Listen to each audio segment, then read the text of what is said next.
Today is our first study in the Mining Center Shenton House in the city in Singapore. And we are doing volume 42, chapter 9, that is the Arahata Sutta 2, the second discourse on Arahats. Arahats, as you know, are the highest level of awakening in the Buddha's teaching. They are people, or they are those who have attained the highest level of liberation. No more rebirth, no more suffering as we know it. Of course, in the case of the Arahats, they still have a body, so they do feel basic things like we feel, for example, cold, hot, little pain, tiredness, things like that. I mean, if you prick them, they will feel pain. But the feeling is only on the bodily level. They do not suffer on the mental level. So here, in other words, we have this concept of two kinds of pain: bodily pain, mental pain, pain of the body, pain of the mind. So the Buddha famously declares, in the case of an unawakened person, he would suffer twice. It's like being shot by two arrows. So he feels the pain of two arrows. One hits the body, and then the second one hits the mind. So that is a kind of twice the suffering in the case of someone who's not wise, a worldly person, an unawakened person. But if we train ourselves, if we are mindful, if we understand the nature of these two kinds of pain, bodily pain, mental pain, we will not think about the pain. We will not make the pain bigger than it is, in other words. So in a sense, we might say pain is subjective, something that we, in a sense, we contribute to this pain. And we feel, let's say, a headache, or maybe we got a small cut, or we fell, and we get very upset, and we say, oh, why should this be? And we start thinking about many other negative things. And the second part is a mental aspect which we don't need. In other words, there is just pain. It's the nature of the body to feel pain. So to be mindful about it, to be aware about it, of course, to attend to it, right? So in other words, a true practitioner or a wise person would keep the pain on the mental level, because that's on the body level, because that's where the pain arises.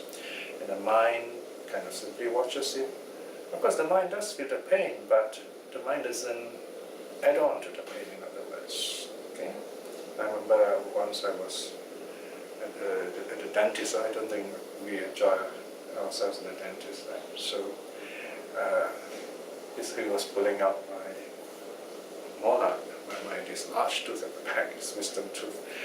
And the pain was really great. Right? And here I am telling myself, oh, I have to, there's no pain, and I have to just simply watch this pain, not to be too troubled by it.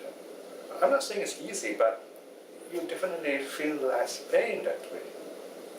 Instead of saying, oh dear, it's really painful, and you are making a comment on it. So meditative-wise, we simply note the pain and say, okay, that's what it is, just pain, and keep it that way. You begin to notice the pain rising, peaking, and then going away. And then you find it's not really that bad. Same thing when you get a prick of a kind of a needle, when the nurse or the doctor is drawing blood. You just, the idea of that, I'm going to feel pain, that's what troubles us more. But reality is just a little prick and so on. So the idea is to leave the pain on your body level, not to let your mind kind of make a bigger thing than what it is. So the Arahats are kind of totally at peace with themselves, and they may notice bodily pain, but their minds are not in pain at all. Okay, this is a very interesting point that we should note. Okay. Now, in this case here, the Buddha is teaching us a very interesting set of meditation, a very simple set of meditation actually, which can lead to the highest level in awakening if we practice it regularly enough, or at least to the level of stream winning. That is the first stage of awakening or sainthood. That is called the perception of impermanence. In fact, this sutta gives us quite some detail on this meditation. What this sutta does, this Arahata Sutta 2 does, is to combine two very important teachings, the teachings of the three characteristics and the five aggregates, or if you like, you can say the three characteristics of the five aggregates. The three characteristics, of course, the universal nature of things. All things in this universe are impermanent. This is the most basic idea. And whatever is impermanent is also unsatisfactory. They cannot fully satisfy us. And what is impermanent and unsatisfactory do not have any essence. They do not have any kind of abiding entity, in other words. This last idea is a bit difficult, it's not found in all the other religions. Many religions, you might say all religions would agree on things being impermanent and suffering.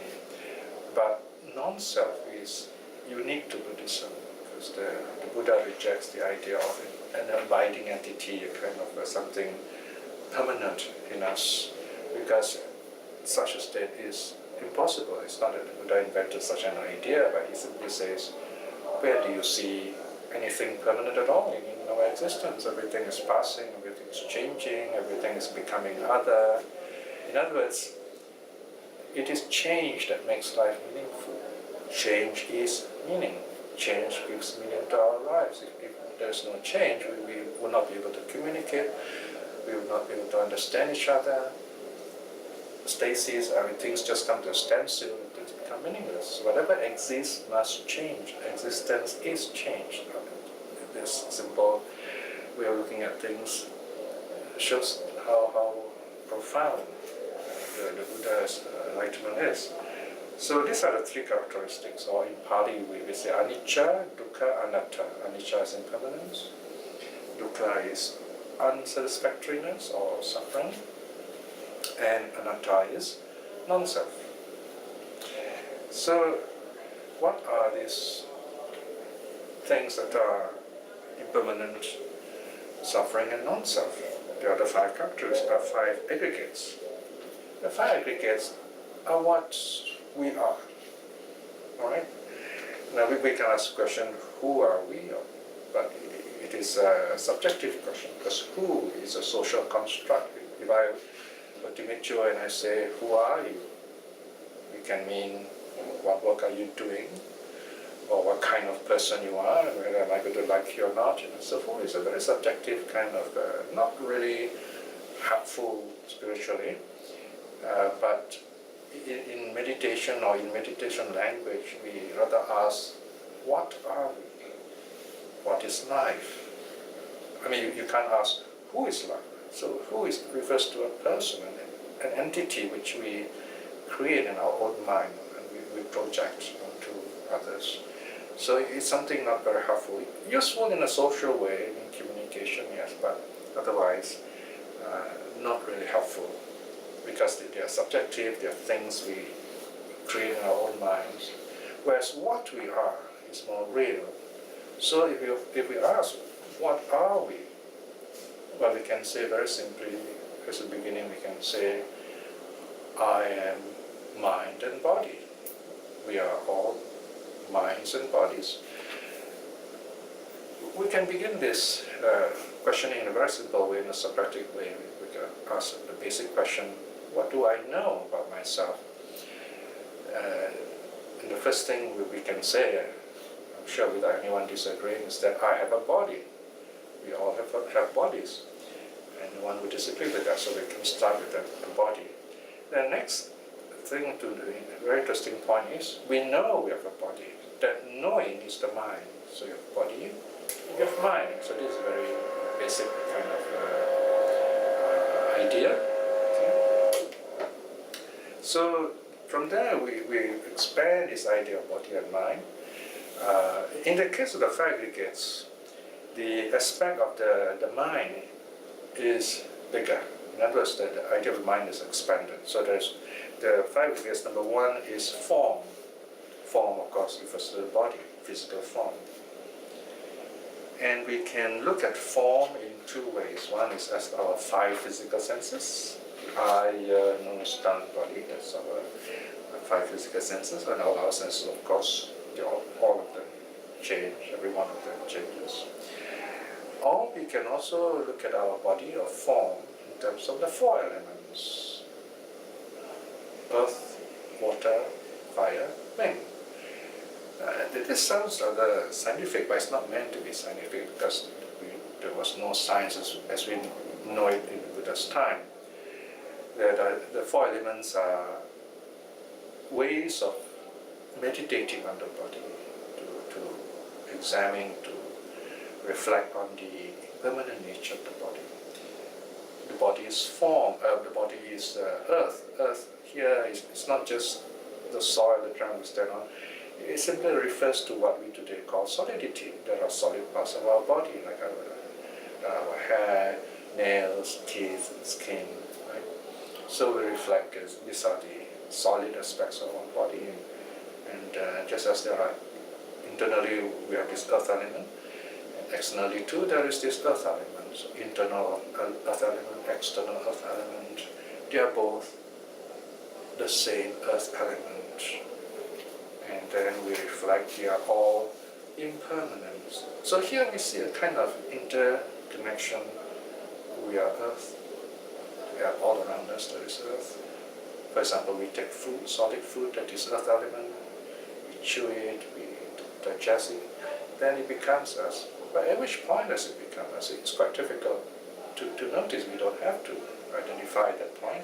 It's just that we know this earth element, which we ingest, which we digest, become us. So the external earth element becomes the internal earth element, then we give it back, and we have this cycle.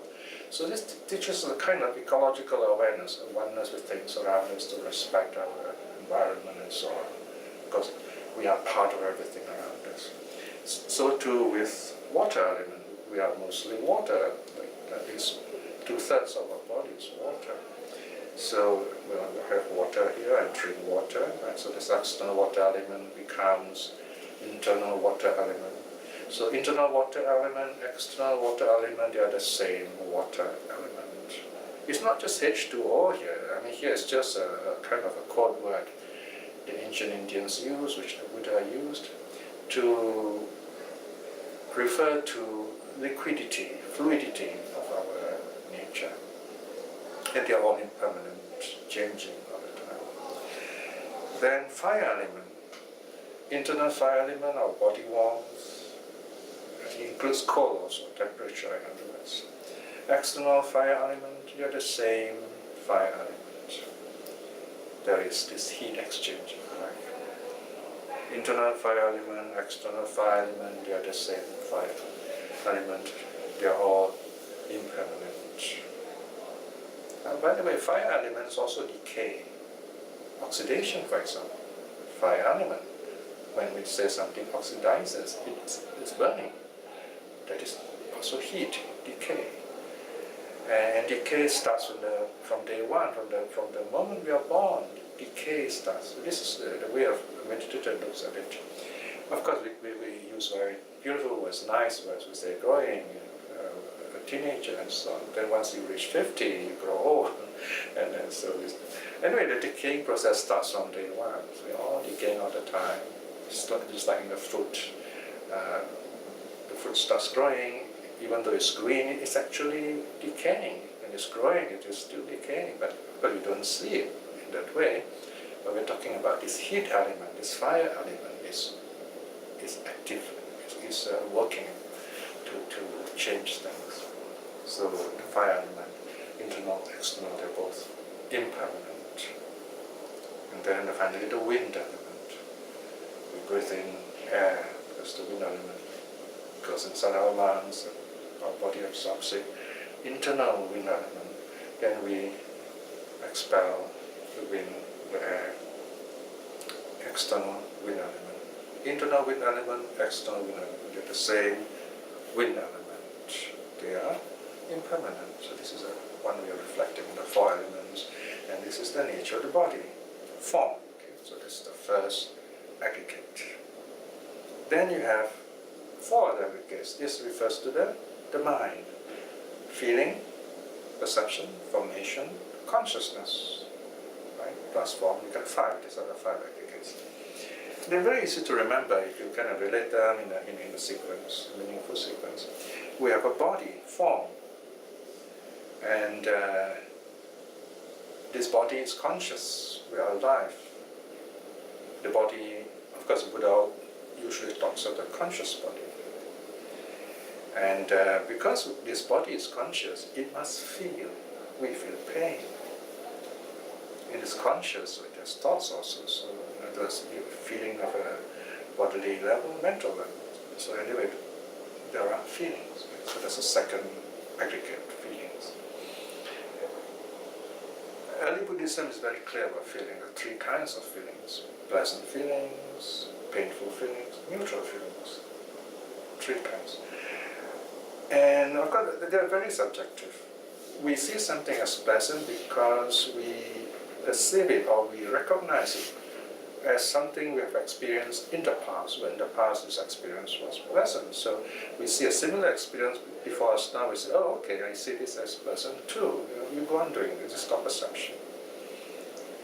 So perception, in fact, is the third aggregate. We recognize what's happening before us by relating it to something in the past, perception. So this is the third aggregate. Then there is formations. Now formation is the tricky one. It's kind of a value-added level here. We start saying, oh, I like this, or I don't like this, I hate this, or I don't care about this. So once we do that, in other words, our action, whether mental, verbal, or physical, become rooted in greed, hate, or delusion. Greed, hate, and delusion are the three unwholesome roots. In other words, any action rooted in greed, hate, or delusion means it's not good karma. Greed here meaning a kind of grasping, a kind of clinging, wanting more than what is necessary, not knowing how to let go, in other words. And hatred is just the opposite. When we are unable to get something we want or we desire, there is this kind of bad feeling of rejecting, of trying to push away what we think will not please us. Right? So that's ill will, hatred, and so on. That's a pushing away kind of quality. So there is this pulling action, is this pushing action, in other words. Pulling is the greed, pushing is hatred. And then, of course, there is this, the third one is simply ignoring what we are not familiar with. Right? So this is a kind of a neutral feeling. So these are very simple terms of what the feelings are. So we have form, feeling, perception, formation. Right? Formation, we can also think of them as karma, if you like, because karma means there is this intention behind the action. Intention means your action is rooted in greed, hate, or delusion. Or for that matter, if it is on a positive or wholesome level, it is rooted in the wholesome roots. The wholesome roots would be the opposite of the three unwholesome roots. In other words, they are the roots of generosity or charity. And number two would be loving kindness. And number three, wisdom. And the fifth aggregate is consciousness. Consciousness is the stage on which all these things happen. Right? Consciousness is our basic awareness of what's going on around us through our senses, through the eye, ear, nose, tongue, body, and mind. Of course, we know the world in five ways. We know the world through our eyes, ears, nose, tongue, body. Right? These are the five sources of knowledge. These are the five things that make up our world. And it's the mind that kind of put these things together, and the mind creates this world for us. So our world is made up of our 6 sense experiences, the 5 physical senses plus the mind. Okay? And the Buddha declares in a famous teaching called the Arahata Sutta, the Discourse on the All. That's all there is. When we speak of the world, we're speaking of the world of eye, ear, nose, tongue, body and mind, and there's nothing more beyond this. Right, so that's a bit of introduction to the 5 aggregates. So here we see a kind of reflection. There are lots of repetition here because this is not a text giving us information, it's more of a teaching for reflection. Yeah, we can learn something by just looking at the text, definitely. So the idea is we know these things, we know the 3 characteristics, we know the 5 aggregates, so now we're going to reflect on them. Why do we need to reflect on them? Because we only know these things on an intellectual level at first. We just kind of, yes, we have a kind of rough idea. We say, yeah, I accept it, but we have not really connected with our daily lives. So reflection helps us to, in other words, see all these qualities everywhere, wherever we go, whatever we are, and we begin to understand we are it. These things are happening in us, it's not just out there. And when we have this kind of understanding, we learn to let go of suffering, let go of pain. You're happier, you're more creative, we're able to communicate better with people. And in due course, we become awakened. So let's look at the sutta now, okay? Page 47. Originating in Savatthi, because Savatthi is an ancient place in India, northern, the central Gangetic plain, the Buddha often teaches there. And here we have the Buddha talking as a record of his teaching. For bhikshus is impermanent. What is impermanent is suffering. What is suffering is non-self. Right, so in Pali, you have to, on the right hand side, those are the Pali words. Rupan bhikkhave aniccan. Yad aniccan tan dukkhaṃ. Yang dukkhaṃ tad aniccan. Okay. Sorry? So the third one is Arahatā, sorry. So you have, these are the 3 characteristics, anicca, dukkha, anatta, right? Notice again, the 3 lines. Form bhikshus is impermanent. What is impermanent is suffering. Or if you feel that the word suffering is too strong, you can use the word unsatisfactory. Or you can even use the word dukkha, some scholars do. What is suffering, or in other suttas, what is suffering and impermanent, or what is impermanent and suffering, is non-self. Non-self has nothing to do with self. It's not a self, it's nothing to do with the self. As regards to what is non-self, reflect us. This is not mine, this I am not, this is not myself. Thus, it should be seen with right view. Okay, so right wisdom. So here we have the instructions. Regard what is non-self in this way. Okay? Yadanata tang ne tang mama ne sohamasmi ma me soapati. This is not mine. Okay? For example, you look at the body and say, this is not my body. I'm just using it. I'm just kind of like a tenant here, meaning that I do not have full control of my body. I can't tell my eyes, don't get short-sighted, or don't get hurt. I can tell my hair, don't fall, I have my head full of hair. Or I can say, don't fall sick, nobody ever gets sick anyway. We have no full control of the body. Yeah, we can stay healthy, but even then, up to a point. And worst of all, you can't say, don't die. The body will just stop functioning one day, right? So we have kind of limited use of this body. So in that sense, we were saying this is not mine. This idea of the opposite way of talking is this is my body. Someone may let's say someone likes to smoke or drink a lot, and this person really is hurting from all this. And you tell this person, can you please stop smoking? Can you please not drink, right? And this person says, oh, I can do what I like, this is my body.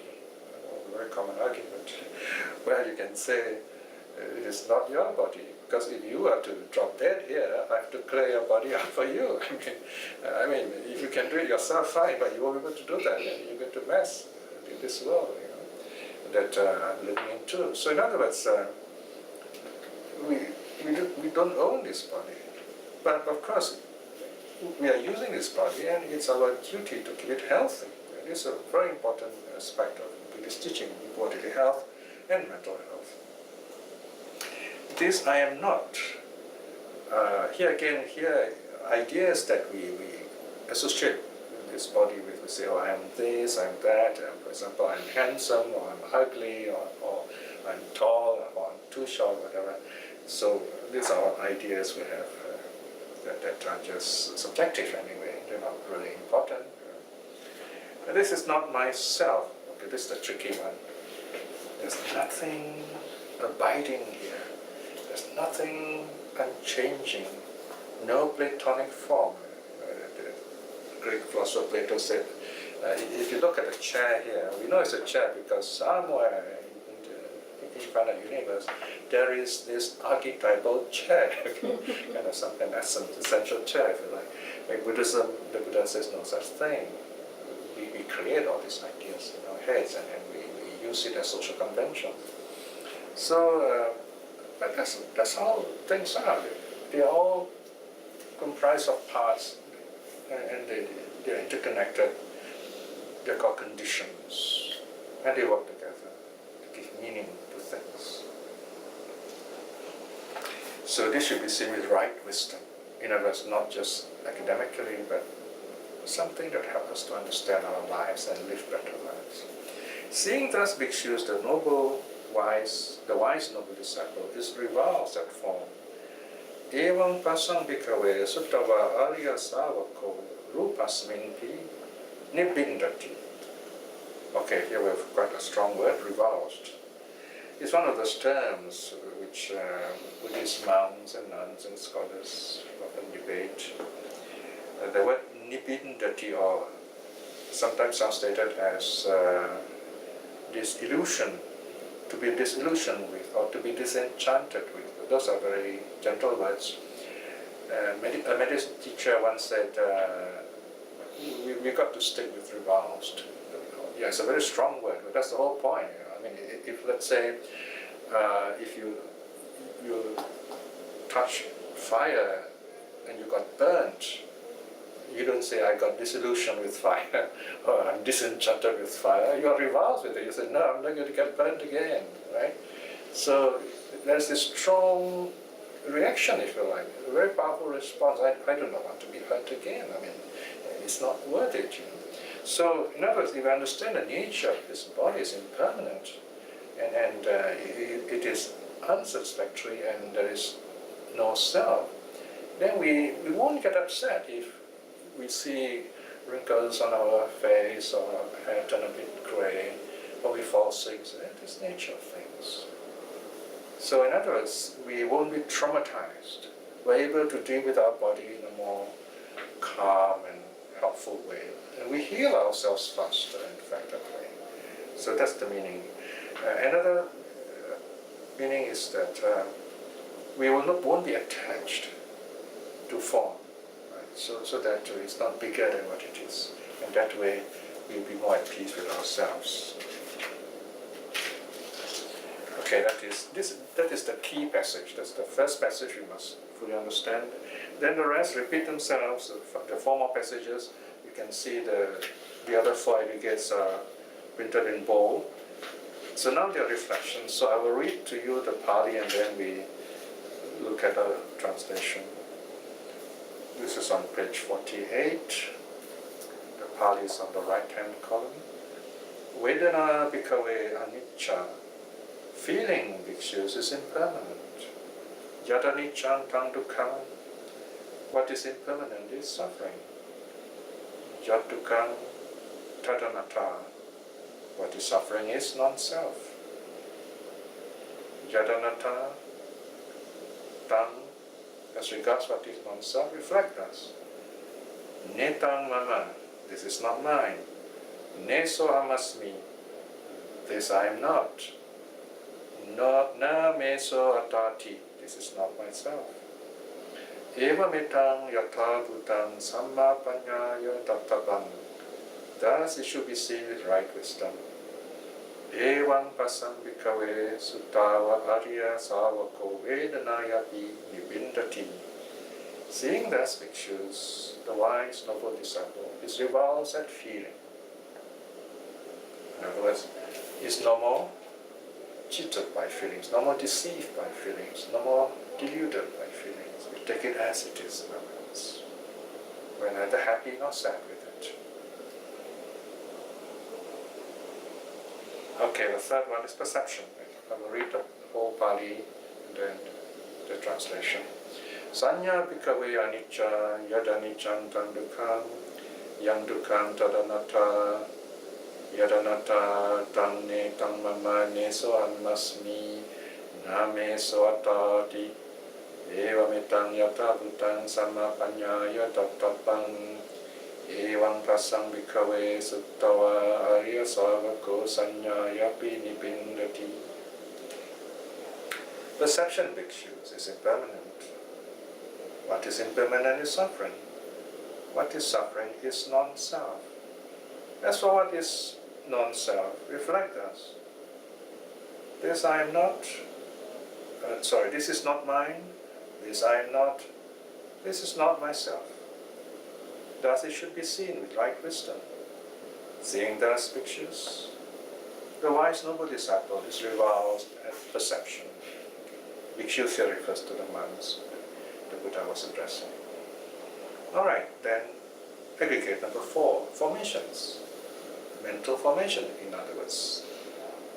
Sankhara bhikkhave anicca yadaniccaṃ tam dukkham yang dukkham tadanatta yadanatta tam netam brahma neso hamasmi na meso atati evametang yatha bhutang samma panyaya dattapam. Evam pasang bhikkhave suttava arya savako sankhare supi nibindati. Formations, bhikshus, are impermanent. What is impermanent is suffering. What is suffering is non-self. As regards what is non-self, reflect this. This is not mine. This I am not. This is not myself. Thus it should be seen with right wisdom. Seeing thus bhikshus, the noble disciple is revolves at formations. And then the last one, number 5, consciousness.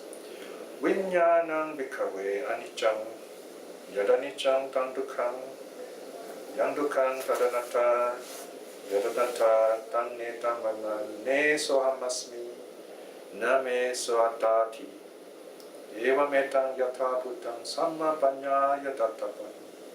Evam pasam bhikkhave suttava arya savako viññānaṃ nibindati. Consciousness, bhikshus, is impermanent.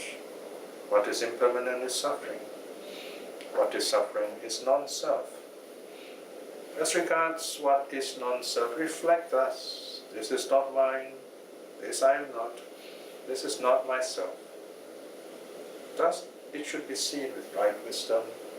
Seeing thus bhikshus, the wise noble disciples revolves at consciousness. So these are the basic practice for a practitioner, in other words. Okay? This is the complete practice. All the 3 characteristics are listed there. But for beginners, for people like us, lay people, we can just take one of the characteristics sufficient. Impermanence. We can reflect on the 5 aggregates, or on any part of our body. We can just take, for example, the 5 senses. Right? So we can say, okay, my eyes are impermanent. Ears, body, and so on. So the idea is simply, whatever comes before us, reflect on this as impermanent, we won't be wrong. And this is where the Buddha says you can do this either through faith. There are people who say, well, I'm happy to accept this without any question. Or through wisdom. You can say, okay, let me find out more about this. I want to read the sutras about this. I want to know what science has to say. Fine, you can use, that's the wisdom aspect. So whether you accept this that impermanence is universal through faith or through wisdom. They both will work for you in terms of meditation. This habitual reflecting on impermanence is one amazing Buddhist practice. It is as one singular practice I encourage everyone to practice, because this is what brings us awakening in this life itself. This is such a simple practice. Buddhism is so simple in a way. If we look up chapter 25 of the Samyutta Nikaya, the collection of connected teachings, chapter 25, we have 10 suttas there, which all say the same thing, reflecting on impermanence, different aspects of, say, body, mind, consciousness, and so on. And if you do this, the Buddha says, in this life itself, you will attain liberation, the first stage of liberation, known as stream winning.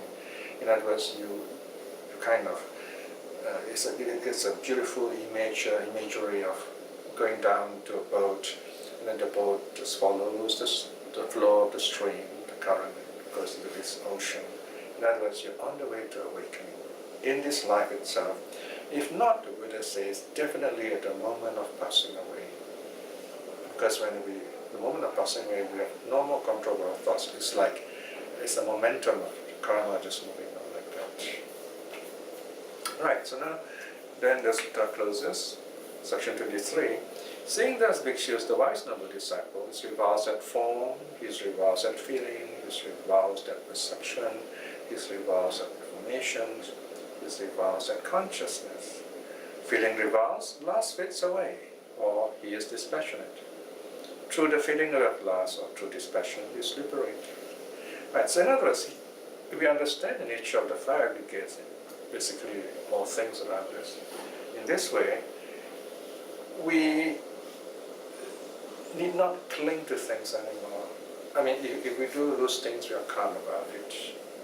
If things break up or we fall sick, we are calm and we're able to kind of, we are functional still, okay? Even happy if you like.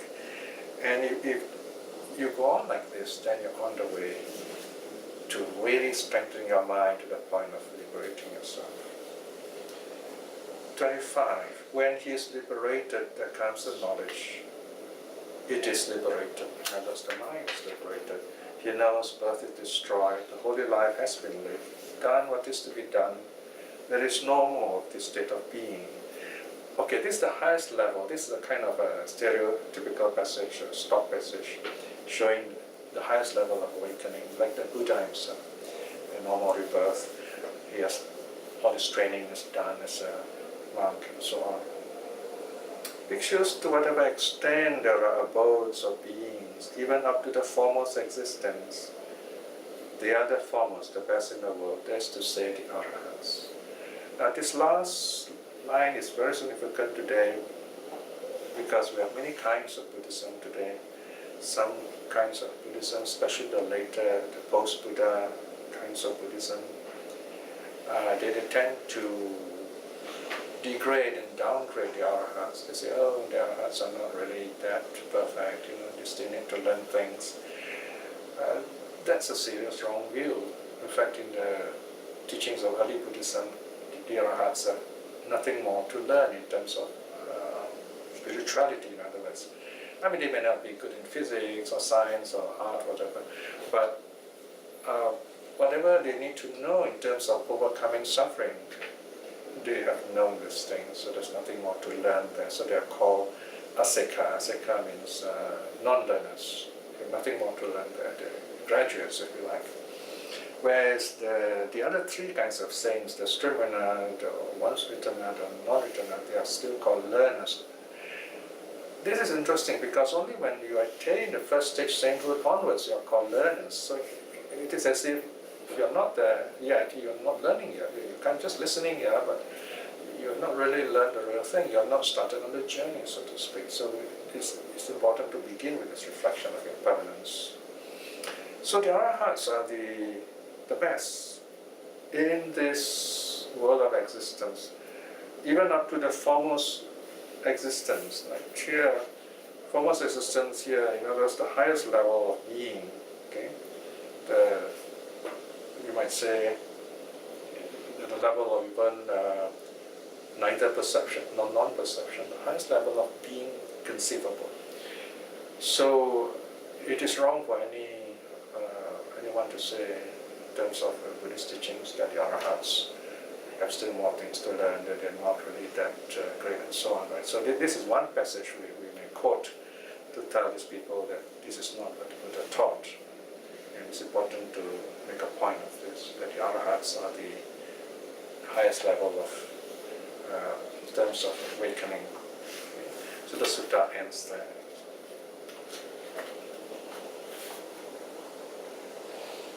Okay, so now let us close this reflection. Of course, we started with a short reflection, as we always do. Once again, we are gathered here in a very special way today to